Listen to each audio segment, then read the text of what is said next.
5 قسم کی حالات میں کبھی بھی خاموش نہ رہے۔ اگر آپ ان 5 حالتوں میں خاموش رہتے ہیں اور کچھ نہیں کرتے تو اس دنیا میں آپ سے بڑا بیوقوف کوئی نہیں ہے۔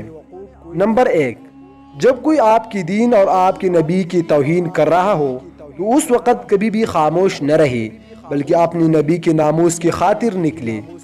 نمبر 2، جب کوئی کسی پر ظلم کر رہا ہو تو اس کو بزور بازو روکے، اگر یہ نہ ہو سکے تو کم از کم اپنے زبان سے کچھ بول دے لیکن خاموش نہ رہے۔ نمبر 3، جب کوئی آپ کی عزت اور خود مختاری کو چیلنج کرے تو دشمن کے سامنے چٹان بن کر ڈٹ جائے لیکن خاموش نہ رہے۔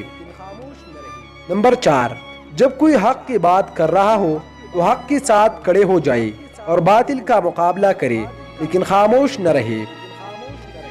نمبر 5، جب 2 لوگ آپس میں لڑ رہے ہیں تو ساتھ کھڑے تماشا نہ دیکھے بلکہ روکنے کی کوشش کرے، اس وقت آپ کی خاموشی کو آپ کی بیوقوفی سمجھا جائے گا۔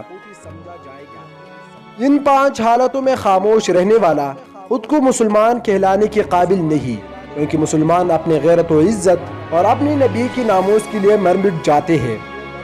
رات کی خاموشی کے آنسو کسی ضدی بچے کی طرح اپنے رب کے بارگاہ میں بات منواتے ہیں اور اللہ تعالیٰ اس لاڈلے کی بات کبھی رد نہیں کرتا۔ جب انسان پر اچھا وقت آتا ہے تو وہ بولنے والی چیزوں میں سب سے پہلے اپنی اوقات بولتا ہے۔ احمق شخص میں بات کو سمجھنے کی صلاحیت کم ہوتی ہے، اس لیے وہ زیادہ بولتا ہے اور کم سنتا ہے۔ انسان کا زوال تب شروع ہوتا ہے جب وہ اپنے مخلص لوگوں سے منافقت شروع کر دیتا ہے۔